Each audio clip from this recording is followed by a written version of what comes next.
warahmatullahi wabarakatuh. Saya Erwin Saputra, mahasiswa semester 2 Prodi Manajemen dengan NIM 1123100353. Pada video kali ini, saya akan membahas dengan tema teori dan implementasi hukum bisnis di lingkungan kehidupan sehari-hari, yaitu subtopik dari mata kuliah hukum bisnis yang diampu oleh Ibu Sinta S. Herianti SHMM CHRM.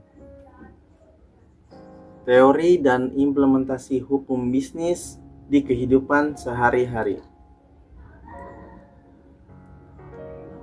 Sebelum lebih lanjut, mari kita mengenal apa itu hukum. Hukum adalah seperangkat aturan baik yang tertulis maupun tidak tertulis, yang berisi hak dan kewajiban, perintah dan larangan, serta perkenan yang di dalamnya ada sanksi bagi mereka yang tidak mentaatinya.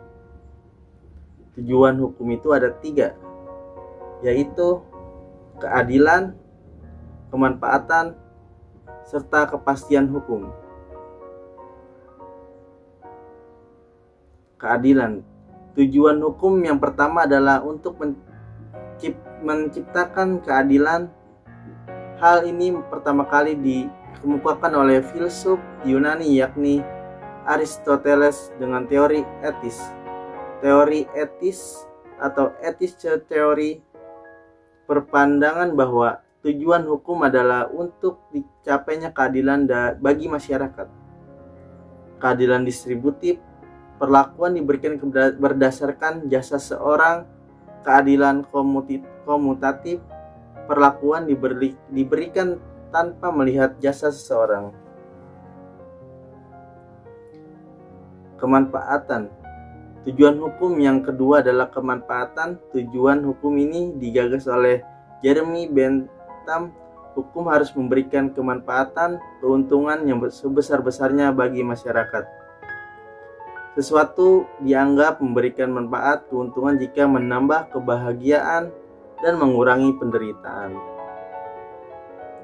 Kepastian hukum. Tujuan hukum yang ketiga adalah kepastian hukum. Tujuan hukum ini digagas oleh John Austin. Hukum harus memberikan serta menciptakan kepastian kepada masyarakat. Kepastian hukum harus terwujud agar setiap masyarakat mendapatkan perlakuan yang sama di hadapan hukum tanpa diskriminasi. Subjek hukum ada manusia, ada badan hukum.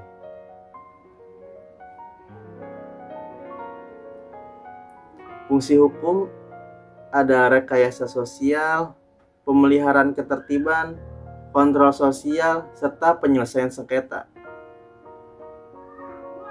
Oke, pengertian hukum bisnis.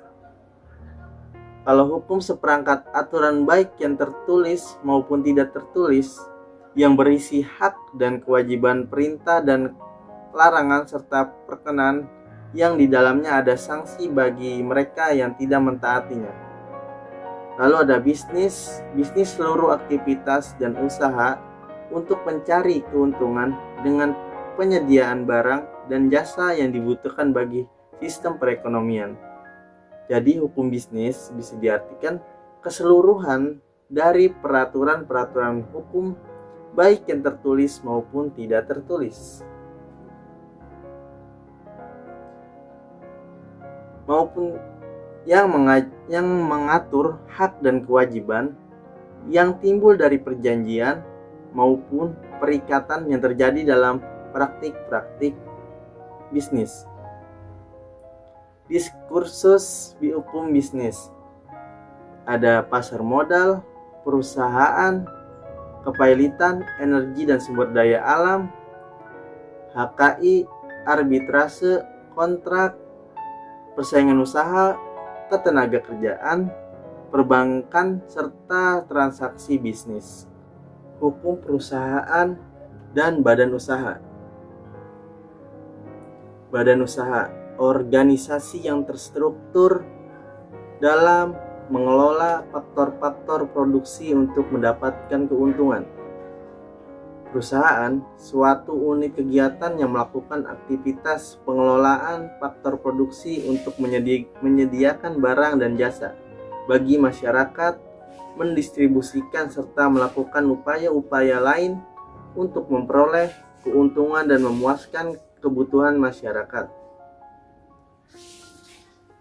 Perusahaan, setiap bentuk badan usaha yang menjalankan setiap jenis usaha yang bersifat tetap dan terus-menerus didirikan, bekerja serta berkedudukan dalam wilayah negara Indonesia dengan tujuan memperoleh keuntungan atau laba. Pasal 1 Undang-Undang Nomor 3 Tahun 1982 tentang wajib daftar perusahaan. Perusahaan, setiap bentuk usaha yang berbadan hukum atau tidak memiliki orang perseorangan, milik persekutuan atau milik badan hukum, baik milik swasta maupun milik negara, yang mempekerjakan pekerjaan atau buruh dengan membayar upah atau imbalan dalam bentuk lain, usaha-usaha sosial dan usaha-usaha lain yang mempunyai pengurus dan mempekerjakan orang lain dengan membayar upah atau imbalan dalam bentuk lain berbagai aturan perundang-undangan. Lalu ada badan usaha berdasarkan status badan hukumnya. Badan usaha berbentuk non-badan hukum, contoh persekutuan perdata, seperti contohnya persekutuan perdata CP Firma UD. Badan usaha berbentuk badan hukum, contohnya seperti PT, yayasan, serta koperasi. Badan usaha berdasarkan kepemilikan modal. Badan usaha kepemilikan modalnya sebagian besar atau seluruh milik negara, contoh BUMN, BUMD, yang bisa dikatakan milik negara karena sumber dananya dari anggaran negara atau daerah. Serta yaitu ada badan usaha kepemilikan modalnya sebagian besar atau seluruhnya milik swasta, contoh PT pada umumnya, CV, firma, dan lain-lain. Lalu perjanjian dan kontrak. Perjanjian adalah suatu perbuatan dengan mana satu orang atau lebih mengikatkan dirinya terhadap satu orang atau lebih lainnya. Pasal 1313 Kitab Undang-Undang Hukum Perdata. Ada kontrak. Kontrak diartikan sebagai suatu perjanjian tertulis antara dua orang atau lebih yang menciptakan kewajiban atau berbuat atau tidak berbuat sesuatu hal yang khusus. Ada mau perjanjian pendahuluan yang berisi hal-hal pokok yang akan dituangkan lebih lanjut dalam kontrak, belum berisi hak dan kewajiban sehingga tidak mengikat secara hukum bagi para pihak yang menandatanganinya. Syarat sah perjanjian ada kesepakatan. Kesepakatan yang dimaksud adalah kesepakatan tersebut lahir dari kehendak para pihak tanpa ada unsur kekhilafan, paksaan, atau penipuan. Ada hal tertentu. Suatu perjanjian harus memiliki objek yang jelas. Objek tersebut tidak hanya berupa barang dalam bentuk fisik, namun juga dapat berbentuk jasa yang dapat ditentukan jenisnya. Ada kecakapan.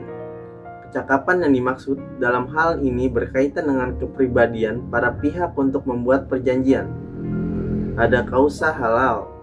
Sebab yang halal berhubungan dengan isi perjanjian itu sendiri, di mana perjanjian tersebut dibuat berdasarkan tujuan yang tidak bertentangan dengan hukum yang berlaku. Asas kontrak. Asas kontrak terdiri dari asas kebebasan berkontrak, memberikan kebebasan kepada para pihak untuk membuat atau menentukan isi perjanjian serta menentukan bentuk perjanjiannya. Ada asas konsensualisme. Suatu perjanjian lahir dari kesepakatan antara kedua belah pihak. Asas kepastian hukum. Para pihak menghormati perjanjian dan dibuat para pihak sebagaimana layaknya sebuah undang-undang. Asas itikat baik.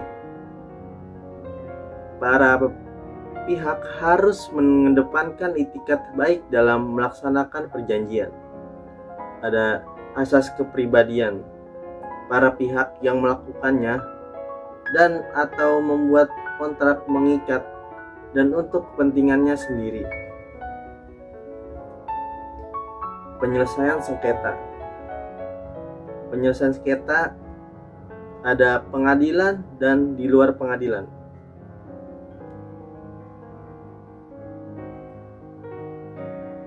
Penyelesaian sengketa melalui pengadilan. Gugatan atau ingkar janji wan prestasi.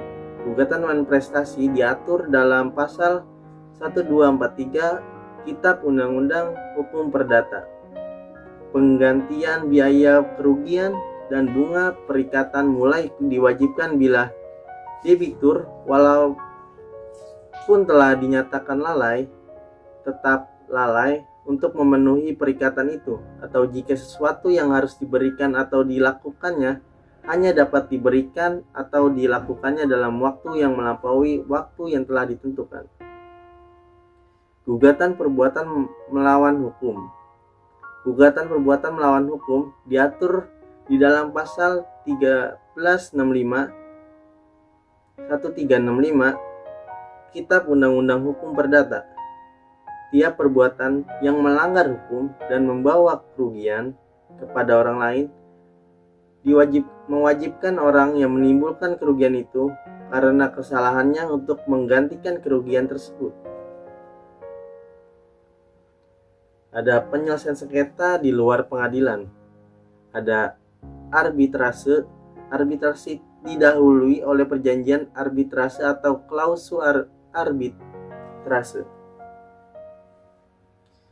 BANI, Badan Arbitrase Nasional, Basarnas, Arbitrase Syariah Nasional, Bas Sengketa Energi, LAPS SJK, Sektor Jasa Keuangan, Badapski, Sengketa Konstruksi Indonesia, dan lain-lain.